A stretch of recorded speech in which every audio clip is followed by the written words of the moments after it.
Radio Eternidad, impactando el presente con un mensaje eterno.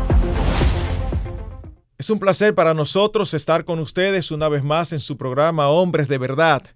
Un servidor, el pastor José Agüero y Marcos Peña están con ustedes esperando que Dios use una vez más su palabra para ministrar a nuestras almas. José, hay dos formas de expresarlo. Podemos decir que no nos vemos desde el año pasado o no nos vemos hace un año. Pero hace un año no es verdad. Bueno, nosotros muy contentos de iniciar este nuevo año con hombres de verdad, entrando a los hogares, al corazón, al alma, con la palabra de Dios, con la obra del Espíritu de Dios, para poder traer el enfoque bíblico acerca de las responsabilidades que Dios nos ha dado a nosotros como hombres. Yo sé que muchas veces el inicio de un año hace que muchas personas traten de tener resoluciones, pero yo creo que una muy buena resolución es dedicarnos a ser padres más espirituales como creyentes, hombres más espirituales como creyentes, pero también más espirituales dirigiendo nuestro hogar.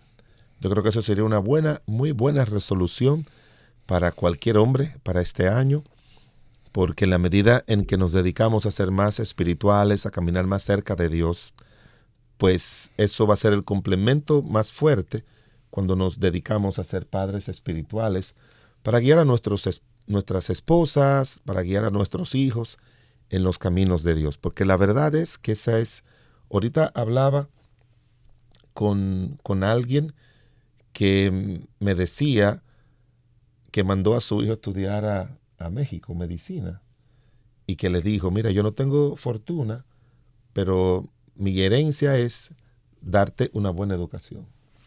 Y yo lo entiendo que sí, pero después, Marcos, yo pensaba y decía, wow, en el aspecto de la perspectiva divina, para nosotros la mejor herencia es que puedan conocer a Cristo como su Señor y Salvador, tengan la vida eterna, y después lo otro, pues como siempre viene por añadidura.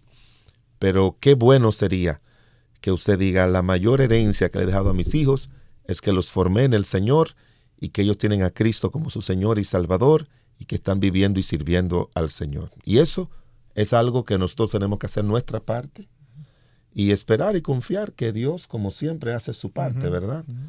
Pero sobre todo hacer nuestra parte, nosotros los hombres.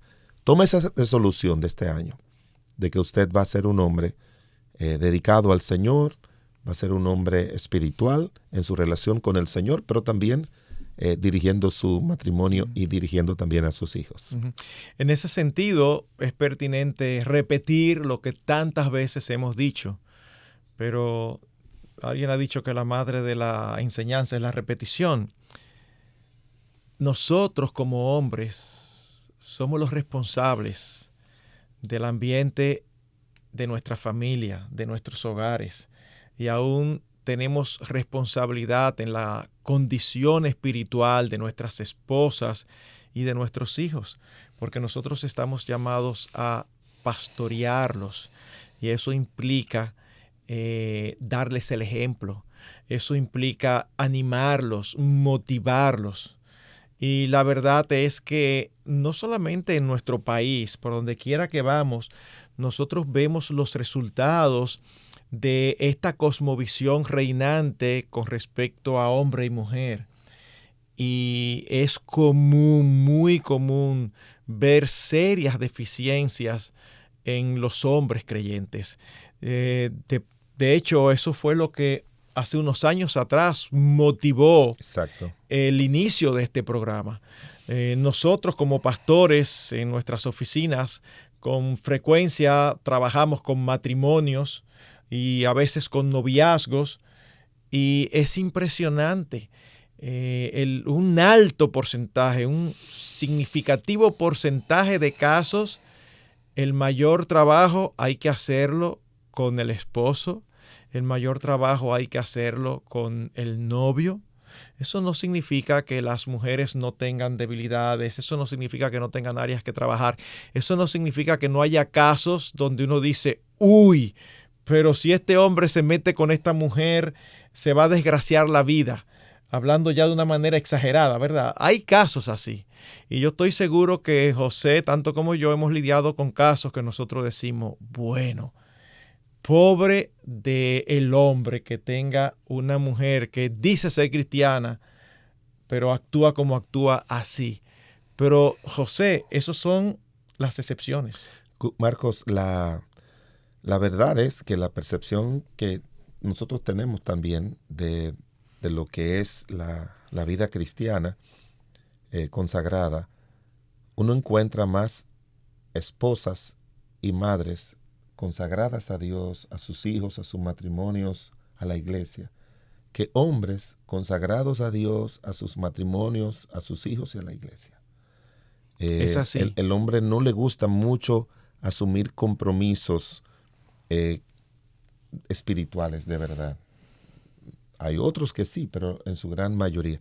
Y yo estaba pensando, aunque tenemos como pautado ya algo para compartir, ¿tú no crees que siendo este oficialmente el primer programa del 2023, que podamos hablar acerca de resoluciones para una masculinidad responsable? Yo creo que sí, porque sería como una especie de apertura del programa del año. Nosotros sabemos que estos programas a veces se pasan indistintamente en fechas diferentes. Sí. Y aún en radio no es lo más adecuado uno hablar de fechas ni de tandas esta tarde, esta mañana, porque eso complica el hecho de que se pueda luego pasar el programa en otra ocasión. Pero aún siendo conscientes de eso, me parece que sería muy interesante pensar al empezar un año que muchas personas se ponen metas. No siempre se cumplen, pero es mejor ponerlas que no ponerlas, porque hay personas que ni siquiera se ponen. Y tú no vas a alcanzar ni a llegar a un sitio donde tú no estás dispuesto ni siquiera a salir hacia allá. No ha planificado llegar No ahí. ha planificado. Así que me parece muy buena idea uno hablar un poquito de cuáles metas uno debe ponerse. ¿Qué te viene a la mente en primer lugar? Bueno, lo primero que yo creo que debe ser una resolución. Y queremos a añadir esto, o sea, no es una resolución solamente para un año. Cada resolución que uno toma en obediencia a Dios es algo que uno inicia con el propósito de hacerlo permanente. Un autor dijo que la vida cristiana victoriosa es una serie de nuevos comienzos. Y eso puede suceder en enero, en febrero, en cualquier época. Pero hay una tradición ya de que al inicio de cualquier año, y por eso podemos decir que si en algún momento hay que repetir esto, podemos decir resoluciones para un nuevo año, resoluciones para una masculinidad responsable. Yo pienso que lo primero es tomar la decisión de establecer una relación íntima con el Señor, diaria y fuerte. ¿A qué se refiere eso? El hombre tiene su tiempo súper ocupado. El hombre que quiere echar adelante su familia, el hombre que quiere echar adelante su vida, su matrimonio, pues tiene que asumir muchas responsabilidades laborales, tanto en un horario específico como fuera de su horario. Que pueda hacer sus trabajitos en la casa para darle mejor calidad de vida a los hijos y a su familia y lograr metas materiales loables como tener un buen medio de transporte, una buena vivienda y poder darle una educación a sus hijos de calidad en lugares donde se lo garanticen, ¿verdad? Sean colegios o universidades, siempre que no se vaya fuera de su límite de lo que está recibiendo. Entonces, llega al punto de encontrar de que no tiene mucho tiempo para dedicar, como a mí me gustaría, que todos los hombres dedicaran la primera hora del día a su vida espiritual. Déjame sencillamente corregir un concepto que yo sé que tú vas a estar de acuerdo. Sí. Lo que pasa es que uno usa una terminología y nosotros sabemos lo que significa, pero me gusta que poner a las personas a pensar. yo sé con lo que tú dices cuando uno dice no tienen tiempo. Pero la verdad es que no tienen tiempo, es que deciden usar su tiempo en otras cosas. Deciden usar mal. Eso es importante, Muy porque buena a veces hay aclaración. personas que dicen, no, es que yo no tengo tiempo para dedicar a orar y a leer las escrituras. No, tú tienes tiempo, el mismo tiempo que tengo yo y que tiene el pastor José y que tiene todo el mundo. Aquí nadie tiene menos de 24 horas ni más de 24 horas. La diferencia es a qué nosotros realmente le damos importancia. Entonces, más bien tú te refieres a esos hombres que deciden usar su tiempo en otras cosas importantes, porque ni siquiera estamos hablando de aquel que lo desperdicia, importantes, pero olvidan lo más importante. Exacto. Esa es una muy pertinente aclaración que nos ayuda a todos. Entonces, yo soy de los que creo firmemente que dependiendo de cómo ande tu relación con Dios, así va a andar tu relación con todo el mundo. Por eso hay un versículo que dice que cuando los caminos del hombre son agradables a Dios, aun con sus enemigos le hace estar en paz. Entonces, yo aprendí al principio de mi ministerio con un autor, un librito que tú y yo conocemos, que se llama El desarrollo del hombre de Dios. Del varón de Dios. Del varón de Dios. Y ese señor decía que Pablo se dedicaba más a su crecimiento espiritual y a su comunión con Dios que a su ministerio. Y yo dije, en el año 80 y alguito, así va a ser mi vida, y así ha sido hasta el sol de hoy. O sea, fue una resolución. Leer un libro, leer la Biblia, te va a enseñar cuáles son las resoluciones con las que tú debes iniciar algo y que deben ser permanentes en tu vida. Porque fíjese, cuando tú dices, yo aspiro a ser un buen padre como lo fue Enoc. Bueno, pero dice la Biblia que Enoc caminó con Dios. Yo aspiro a ser un buen padre como fue Abraham, pero Abraham fue amigo de Dios. Yo aspiro a ser un buen padre como fue José con el Señor Jesucristo, pero dice la Biblia que José era un hombre justo. Yo aspiro a ser un buen padre como fue Zacarías, el papá de Juan el Bautista. Pero dice el libro de Lucas que Zacarías y Elizabeth, su mujer, andaban irreprensibles en todos los caminos y mandamientos de Dios. Yo aspiro a ser un padre como lo fue Elcana con su hijo Samuel, que estuvo dispuesto a entregarlo. Pero Samuel era un hombre, Elcana era un hombre que siempre iba y llevaba a su familia a las cosas del Señor, al templo. Fue en una ocasión de esa que Dios puso en el corazón de Ana que buscara otro método de concepción que no fuera el que ella andaba buscando, espiritualmente hablando o emocionalmente. Ella tenía el método de estar en la intimidad con su marido, pero como no aparecían los hijos, lloraba, reclamaba y se deprimía. Ella dijo, no, el mejor método para tener un hijo es pedírselo a Dios que haga un milagro. Y Dios hizo ese milagro como ya lo había hecho con Raquel, con Rebeca y con Sara. Entonces, yo creo que la primera resolución que usted debe hacer, de tal manera que se incorpore a su vida y a su tiempo de una manera permanente, es tomar la primera hora del día para usted dedicarse a escudriñar las Escrituras y a orar al Señor por usted, su crecimiento espiritual, la transformación de su carácter, por cada uno de sus hijos, por nombre, por la iglesia, por los pastores, por su trabajo, por sus metas, por sus deseos. O sea, todo va a depender no del esfuerzo humano suyo solamente, va a depender también de que la gracia de Dios le favorezca porque usted anda caminando cerca del Señor. Porque Dios le dijo a Josué, si tú me conoces y conoces mis mandamientos y no te apartas de ella ni a derecha ni a izquierda, entonces yo haré prosperar tu camino. El día que cualquier hombre cristiano esforzado tome eso como el principio más importante de mi vida, me voy a esforzar, mi primer esfuerzo, como Dios le dijo a Josué, es conocer a Dios, conocer sus mandamientos y cumplirlo y no apartarse de ello, la prosperidad en todas las áreas, espiritual, matrimonial, familiar, porque como nosotros creemos, el enfoque bíblico es que la prosperidad incluye todas las áreas importantes de la vida de un hombre o de un ser humano.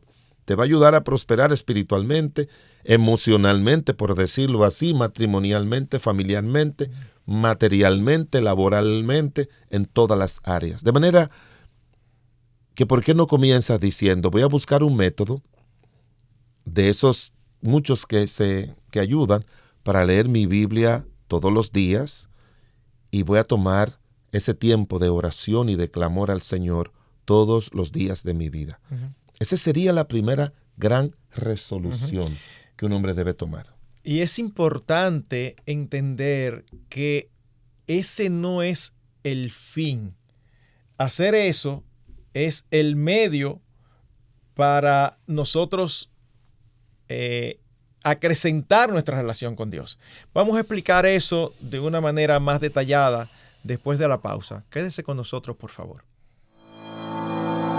Te motivamos a apoyar la obra que Dios está haciendo por medio de Radio Eternidad. Puedes hacerlo depositando tu ofrenda por cualquiera de estos medios, desde cualquier parte del mundo, vía PayPal con tu tarjeta de crédito o débito a través de nuestra página web. Y si vives en República Dominicana, puedes hacer tu depósito a nuestra cuenta corriente del Banco Popular, 8226-66061. Que Dios te bendiga. Estamos de regreso y antes de la pausa decíamos que, y me gusta cómo lo expresó José, porque él empezó diciendo como una meta prioritaria es desarrollar nuestra relación con Dios, nuestra comunión con Dios. Y no lo dejó ahí, porque cuando uno se pone una meta, un objetivo a principio de un año genérico y no pone cómo lograrlo, normalmente lo que ocurre es que no se logra. No se logra. Porque es demasiado abstracto. No debemos olvidar nunca que la esencia del cristianismo no es un cuerpo doctrinal. La esencia del cristianismo no es una serie de cosas que nosotros hacemos o de cosas que no hacemos. Tú eres un buen cristiano si tú no haces esto. Tú eres un buen cristiano si tú haces aquello. La esencia del cristianismo es una relación con Cristo. De ahí es que viene la palabra cristianismo. Es una relación interpersonal. Y al igual que cualquier otra relación interpersonal, hay que cultivarla. Pensemos guardando las distancias, ¿verdad? Y con las limitaciones que esta ilustración tiene. Pero pensemos en las relaciones de noviazgo, en las relaciones matrimoniales.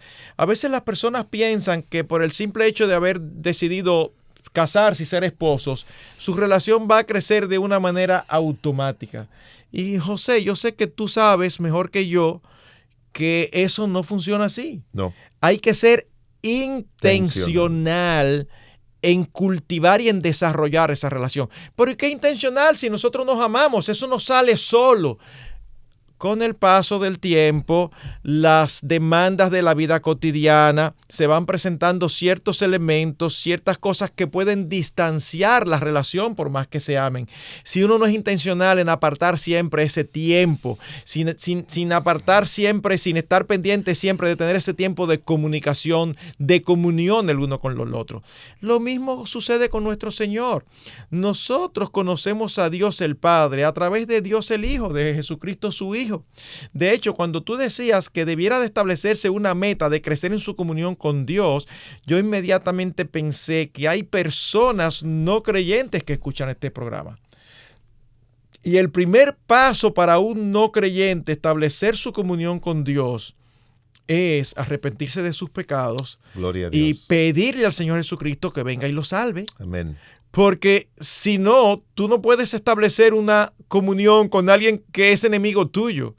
Y no es solamente que tú eres enemigo de Dios, es que Dios es enemigo tuyo. Yo sé que ese concepto puede sonar fuerte para algunos, pero es que el amor de Dios es inmenso, pero nunca puede llevarnos a olvidar que Dios también es santo y es justo, y que la Biblia dice que Dios está airado contra el impío todos los días.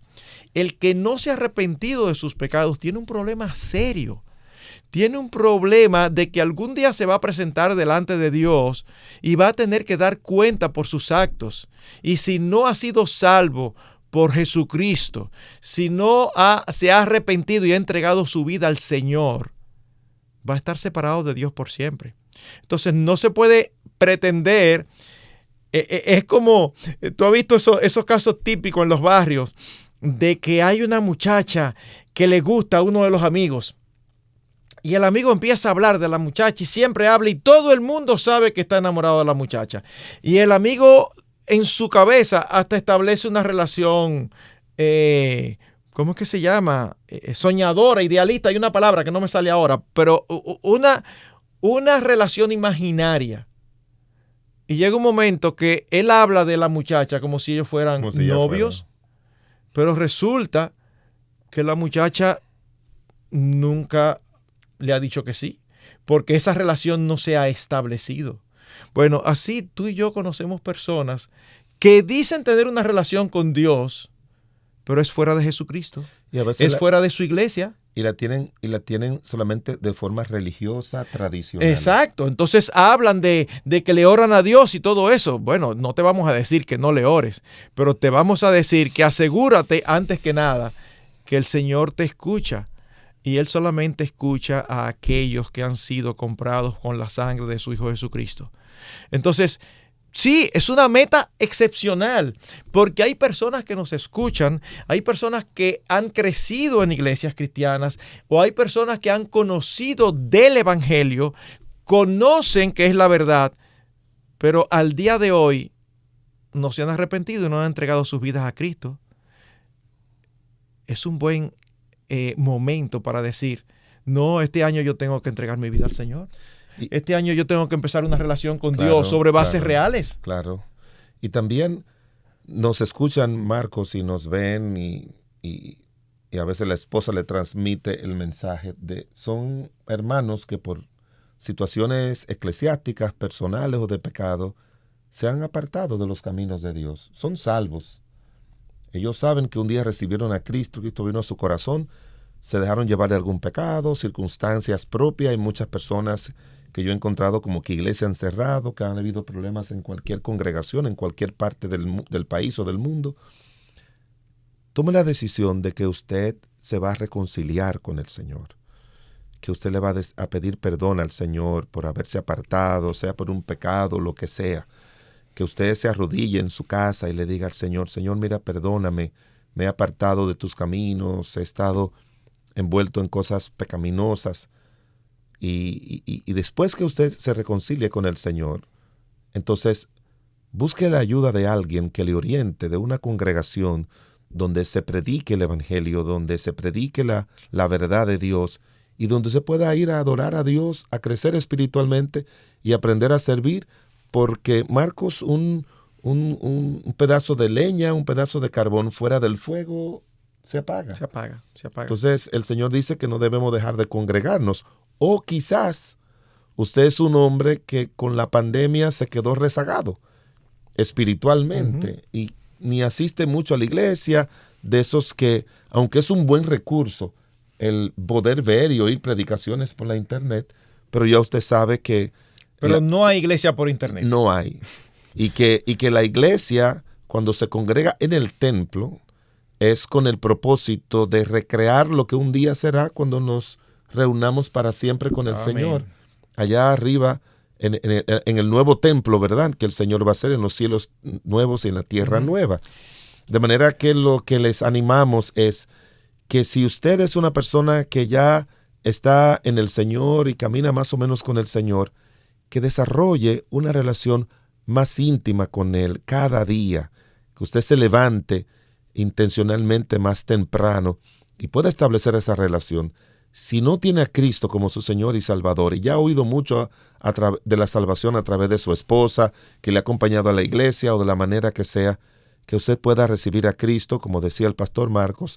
Y si usted se ha apartado de los caminos del Señor, por las razones que sean, que usted se reconcilie con el Señor y que usted comience esa nueva vida con Cristo. Y al mismo tiempo, yo quisiera dar una nota de advertencia y de peligro para algunos, porque nosotros creemos exactamente lo mismo. Nosotros creemos que una persona que se ha arrepentido de sus pecados, que ha sido salvado por el Señor, no hay forma de que se pierda. Nosotros creemos eso. No la hay. Ahora bien, oigan lo siguiente. Al mismo tiempo, nosotros creemos que una persona que está andando en pecado flagrante, alejado de Dios, no debe aferrarse a que una vez él hizo una decisión, porque en su cabeza él pudo haber expresado algo con su boca. Si realmente fue salvo o no, solamente el Señor lo sabe. Pero lo que queremos decir es, en las condiciones que está ahora, no debiera aferrarse a que es salvo, porque mientras tanto no se está comportando como salvo. Yo siempre me recuerdo una ilustración que Sugel hace mucho que no la hace, porque ya la ha hecho muchas veces. Pero él dice, si vuela como ganso, si camina como ganso, si grazna como ganso, ¿qué es? Un ganso. Un ganso. Entonces hay personas que seguro que tú conoces también, que ellos dicen que ellos están apartados. No. Yo sé en quién he creído y usan terminología bíblica porque la conocen. Pero ellos viven como inconversos, pecan como inconversos, no tienen en cuenta a Dios como inconversos. Yo digo, mira, no te engañes a ti mismo. No te engañes a ti mismo. Porque tu asunto eterno. Nosotros no creemos que la salvación se pierde. Pero en un caso como este, nosotros estamos dudando si ciertamente alguna vez hubo salvación. Exactamente. Eso, y a veces algunos piensan que esto es un asunto semántico. No es un asunto semántico. Y es un asunto sumamente importante. No es profesar. Exacto, no es profesar. No es profesar. Es mostrar que ha sido hecho una obra en la vida. Y tú sabes por qué, José, a mí me gusta hacer esa advertencia. Quizás algunos pueden decir, bueno, pero si tú haces eso, tú puedes traer inseguridad en algún verdadero creyente. No importa, lo necesita. Porque tú sabes que, ¿cuál es la solución para el inconverso? Arrepentirse y recibir a Cristo como Señor. ¿Y cuál es la solución para el que realmente es cristiano y se ha desviado? Arrepentirse. Sí, y volver a orar al Señor. Señor, ven acá, toma mi vida. Me captan. Por eso, a veces, cuando tengo casos de personas y de hombres que han profesado fe y están andando mal, y ellos me hablan como si ellos fueran creyentes, pero al mismo tiempo ellos no quieren restaurar sus caminos, yo le digo, mira, excúsame, pero lo que yo estoy viendo no es un creyente. Yo estoy viendo a alguien que conoce del Señor, que conoce la palabra, que sabe lo que tiene que hacer, pero tú no estás viviendo como creyente, tú estás viviendo como un inconverso. Y ¿sabes qué? Yo creo que no tiene sentido que nosotros nos sentemos ahora a determinar si tú realmente lo eres o no. Porque tú lo que necesitas no es no determinar lo que tú eres. Tú lo que necesitas es resolver tu situación y decidirte de una vez por todas a caminar en las sendas del Señor, que son las únicas sendas de esperanza real, esperanza genuina, esperanza deleitosa. Y si tú eres un creyente que andas en comunión con tu iglesia, pero eres el tipo de creyente que te falta madurez, que tu propia esposa dice, me gustaría verlo un poquito más comprometido, me gustaría verlo más fervoroso. Bueno, es precisamente eso lo que estamos alentándote. Es un buen momento para uno decir, Señor, si tú realmente eres todo y eres el tesoro encontrado y la perla de gran precio, ¿acaso no vale la pena vivir toda mi vida para ti? Yo estoy poniendo mis fuerzas, mis energías en otras cosas que ni siquiera se te comparan. ¿Para qué yo voy a seguir invirtiendo tanto esfuerzo en otras cosas? Entonces, bueno, como decía José al principio, claro, no es que ahora seas un negligente y sueltes todo y dejes tu trabajo. No, tú tienes que proveer. Pero es como con la misma intensidad que tú haces aquello que te gusta. La pregunta que nosotros tenemos para hacerte es, ¿esa es la misma intensidad que se manifiesta en la forma en que tú adoras al Señor, en la forma en que tú hablas al Señor, del Señor, en la forma en que tú te involucras en tu iglesia local? Y yo te digo algo, Marcos, cuando uno mira las Escrituras, comenzando con personajes como José, óigame, la vida siempre le sonrió a José, aún en ese estrecho momento desde que sus hermanos lo toman, yo sospecho que eso duró quizás una semana, ¿verdad? Entre lo que sus hermanos lo toman, lo echan a la cisterna, después lo venden, pero todo indica en la Biblia de que, como había sido un buen creyente, la providencia de Dios no abandona a sus hijos. Y llega a la casa de Potifar. Inmediatamente, Potifar identificó a un creyente. A mí me gusta alguien mucho. digno de confianza. Un creyente. Él no dijo, a este hombre es inteligente, este hombre es sabio, este hombre, aunque es un esclavo, pero mira, déjame yo aprovecharlo. No.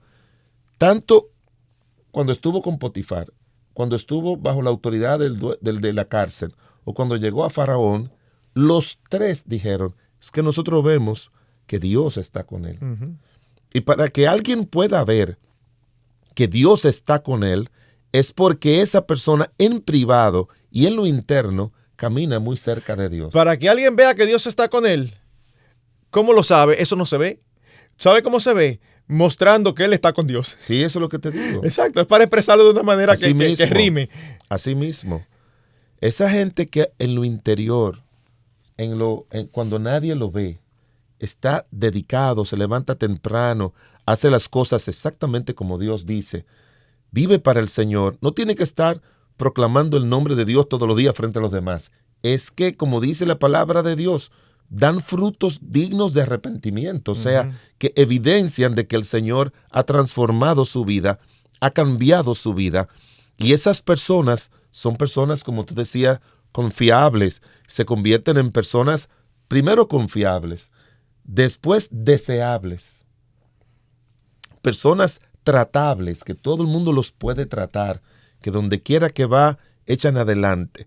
Y por eso es que estamos enfatizando de que sea usted un creyente que camina con el Señor, o sea usted uno que todavía no tiene a Cristo como su Señor y Salvador, o sea usted uno de esos que son verdaderos creyentes pero se han apartado del Señor, o sea usted la cuarta categoría que presentaba Marcos, de una persona que profesa decir que es creyente, pero tiene años viviendo fuera de la voluntad de Dios, que es una señal para decir que quizás usted no tiene todavía a Cristo como el Salvador y como el Señor de su vida.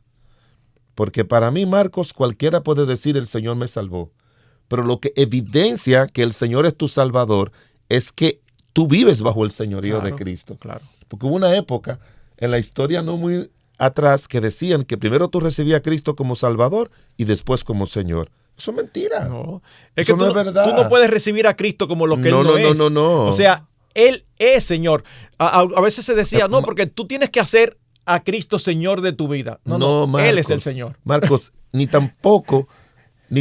y la razón por la que Cristo puede ser el Salvador es porque Él es Señor. Sí. Él es el dueño del universo. Él es el que rige el universo. Antes de que tú y yo pudiéramos nacer, todas las cosas por Él fueron hechas. Entonces, yo creo que es todo lo contrario. O sea, tú tienes que recibirlo como el Señor de tu vida para que sea el Salvador de tu vida. Sí. Y el señorío de Cristo evidencia el control que ejerce Cristo sobre tu forma de actuar, tu forma de hablar, tu reacción, tu conducta, tu trato con las demás personas. De manera que por eso estamos hablando de una relación íntima, personal y real con el Señor de salvación. Que tú crezcas en eso, que le dediques tus primeras horas o tu primera hora al Señor cada mañana, y que eso sea lo que moldee toda tu vida y todas tus actuaciones.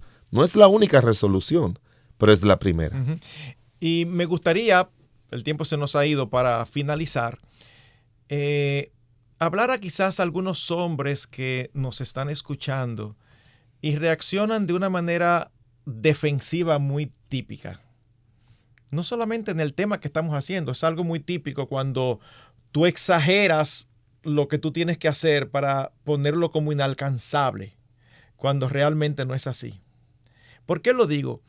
Porque yo exhorto a todo hombre que le pregunte a su esposa cómo lo ve espiritualmente.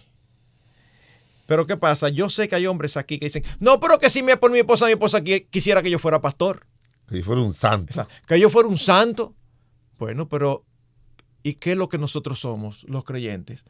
No, ella no te está pidiendo que tú seas alguien especial, ella sencillamente está pidiendo que tú seas lo que tú dices que tú eres. No, pastor, yo soy cristiano, pero no es que yo sea tan santo. Bueno, pues entonces tienes que pensar qué valores que tú le estás dando al Señor. Y antes que se nos vaya el tiempo, tú sabes que hay muchísimas hermanas que son parte de los que siempre están conectados a hombres de verdad, porque donde quiera que uno va, ellas nos lo dicen. Trata, hermana, de hacer una ayuda idónea a su esposo en lo espiritual. Yo noto que los hombres se caen más espiritualmente que las damas. Es la percepción que he visto. Las damas tienden a ser más homogéneas, más constantes, más estables. Pero dedícase, antes que todo, Dios, cada día pídale al Señor, ayúdame a ser una ayuda idónea para mi marido. Recuérdese que si extendemos la palabra ganar a todo lo que se aplica semánticamente a ganar, la palabra de Dios dice que una mujer debe ganar a su marido sin palabra. En otras formas, hay una cantidad inmensa. Nosotros que hablamos tanto de matrimonio y de familia, son de esos temas que a ti te surgen. ¿Cómo puede una mujer ganar a su marido? Ahí, sin palabras. Yo creo que ellas tienen una ventaja increíble sobre nosotros para poder ganar y ser una ayuda espiritual a su marido. De hecho, deben evitar escuchar un programa como este y, figuradamente hablando, ahora tomar un palo y empezar a darle por la cabeza, Sí, porque así no se logra nada con un hombre. Ayúdelo, hay muchos ejemplos en la Biblia. Ore por él, Sí. sea tierna, Sujétese. tenga un carácter afable y apacible, sométase a su esposo, aunque no sea tan espiritual como usted quisiera, pero usted no lo va a hacer más espiritual. El Señor es el único que puede transformarlo. Amén. Ore por él y ayúdele. Gracias por estar con nosotros una vez más en su programa Hombres de Verdad. Radio Eternidad, impactando el presente con un mensaje eterno.